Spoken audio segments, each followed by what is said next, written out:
Darling, believe me, I respect your feelings. But I think you have to be realistic. We really never know what another person is capable of, even someone we love, especially when they're under pressure. And you have no idea what kind of pressure Alan was under when... But Grandma, it doesn't matter what kind of pressure he was under. Alan is not capable of...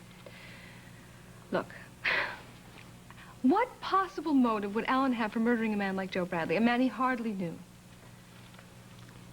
Grandma, did my father tell you a reason why he suspects Alan of this murder?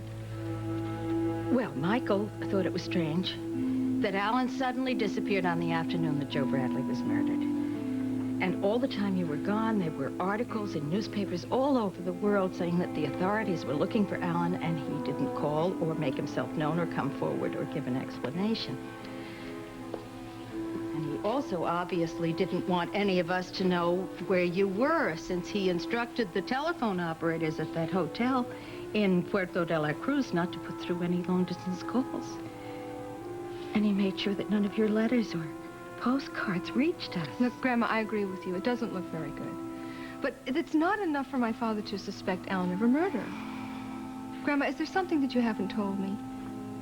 I mean, look, if my father has any reason to suspect Alan of a murder like that, I have every right to know. I'm his wife.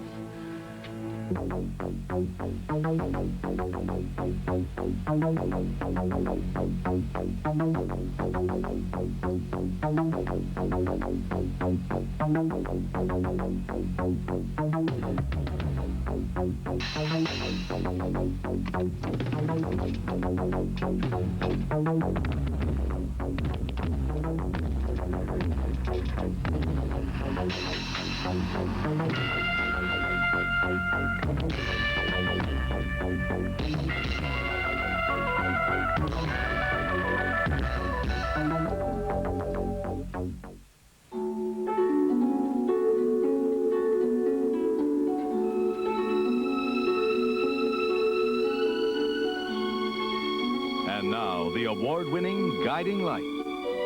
Daddy, if you've got any other surprises up your sleeve, I'd appreciate you telling me about them so I don't get Now, caught darling, off please, guard. I am not trying to surprise you. I am trying to warn you. You see, if Lieutenant Wyatt goes through the statements of our bank accounts, he may make a connection between the fraud in the books of the Spaulding Enterprises and the large deposits that you and I have been making. And then we'll be in deep trouble. Why? We didn't steal any money from Spaulding Enterprises. No, but we did make $1 million on that Jocelyn Electronics deal that we forced Alan to buy. Yeah. And the thing that's going to implicate us is that Miles Jocelyn has been paying us for the last 10 months in installments. And those are the exact 10 months that the police are now investigating. Daddy, aren't you assuming just a little too much? Darling, what do you mean by that? You're assuming that the amount that we got from Miles is the exact amount that's been embezzled from Spaulding Enterprises, and the chances of that being true are highly unlikely. No, but what is highly likely is that Ross and Amanda will find out about the personal gains that we made on that Jocelyn Electronics deal. We've survived their scrutiny before. We'll survive it again. But if we don't, we're going to find ourselves embroiled in another scandal. And this time, we may not get away with it. I just wish Mike would get Alan back here soon so Lieutenant Wyatt would stop bothering us and start questioning Alan about Joe's murder. And the minute that's over, we'll be right back at Spaulding Enterprises going through those books again, as he is this morning. And then he'll find out that Diane was responsible for the fraud just as she was for everything else everywhere she worked. And was she ever caught or prosecuted? No. But this time, we may be. Daddy, we've never been implicated up to this point. Why are you worried that we're going to be implicated now? Because of that damn diary that she kept. What diary? Well, the diary that Joe took when he murdered her. I didn't know anything about a diary being taken from Diane's apartment. Well, the police don't divulge everything in a murder case. In this particular case, the police aren't even sure that Joe was the murderer, so why are you? And why are you so positive that Joe was the one who ended up with Diane's diary?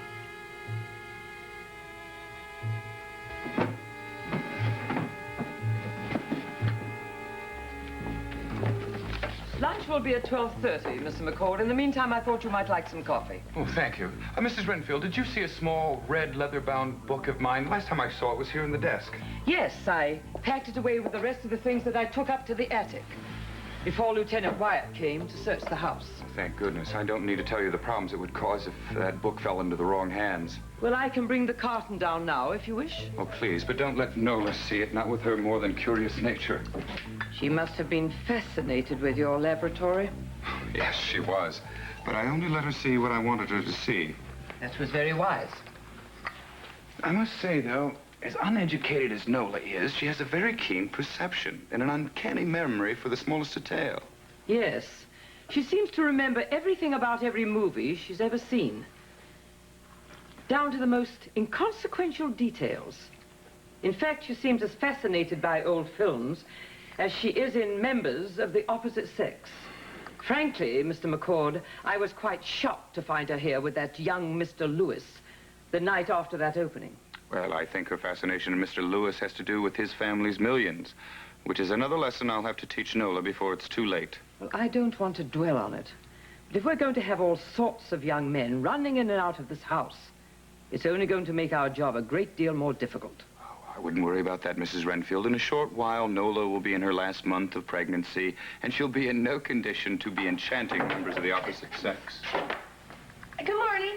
Good morning. Did you have a good rest? Oh, I did. I feel like a new woman. Well, Mrs. Renfield brought some coffee, and help yourself. Oh, great. When you want me to bring those things down that we discussed, just let me know. I shall, thank you. Thanks. Oh, goodness. So, I was thinking, did you ever see Madame Curie with Greer Garson and Walter Pidgeon? No, I never did. Well, when we were in the laboratory working this morning, I started thinking about the movie. Of course, they were very, very, very poor. Well, I wouldn't hold that against them. Well, I did. I'm not. It's just that, well, when I saw that movie, I got so depressed because there she was trying to save the world, and they didn't even have enough money to buy a decent meal. So when we were working in the laboratory, I started thinking, Nola, you didn't even get the point of that movie. Well, it's like all these books. I would like to read every single one of these books, you know, but I wouldn't understand any of them. Of course you would. If you start with the more rudimentary texts and slowly work your way up to the more advanced and specialized volumes. Well, that's easy for you to say because you've done a lot of studying and everything. Well, didn't you ever study in school? Well, I studied the calendar, you know, waiting for vacations and everything, but I spent most of my time at Proctor's. That was the local movie theater. Oh, but Nola, the movies provided you with an education of sorts. I mean, you have a keen sense of every detail, plot, character. I'm sure you've been able to apply some of that knowledge to your everyday life. You know, I think you're right, because I was reading the newspaper today. Alan Spaulding is on some island, and Mike Bauer's chasing him, but it was an island. I kept thinking it reminds me. Bing Crosby, Bob Hope, Dorothy L'Amour, Road to... somewhere. One of those pictures. Well, I don't know about Bob Hope, but Alan Spaulding is in the Canary Islands, on one of them called Tenerife. Here, I'll find it for you. Ah, yes, here it is, in the Atlantic, off the coast of Morocco. Morocco, that's it. Road to Morocco. I see. Well, from the information I have, they flew to Tenerife from Casablanca. Casablanca, did you ever see that one? No, I don't think so. Humphrey Bogart? Oh. He says to Ingrid Bergman, here's looking at you, kid. Yeah. What about, you must remember this. A kiss is just a kiss. A sigh is... You don't remember that one? Nola, you must try not to relate everything in life to a movie. It's unrealistic. You know, Kelly Nelson used to say the same thing. Oh, never mind. So where did you say Alan Spaulding was after he left, Right here, Tenerife. My goodness, you've got one of your little red markers there. So did you go to Tenerife to dig up old bodies, too?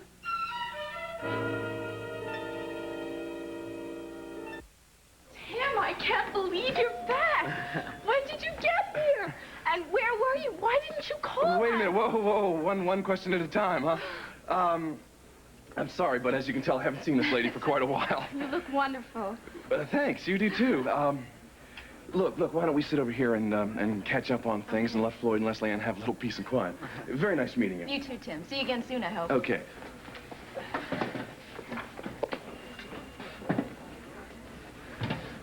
Well, So, when did you get back?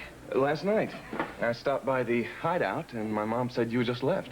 Yes, Justin and Kelly had an emergency, so I went home. I have to call Trudy right away. She's been... I already beat you to it. Oh, okay. As a matter of fact, I forgot about it being 3 hours earlier out in California, and her mom had to get her out of bed. I don't know, she didn't seem to mind too much. I'm sure she didn't. She's been very worried. We all have. Well, I'm still in one piece, so you don't have to worry anymore. I hear Kelly had a great birthday. Well, part of one anyway. With his schedule, it's been really crazy with him doing his clerkship. Morgan, what are you doing here? Tim! Hey, Kelly. Welcome home. Thanks. I know I'm a little late, but happy birthday. Oh, thanks a lot. Thanks a lot.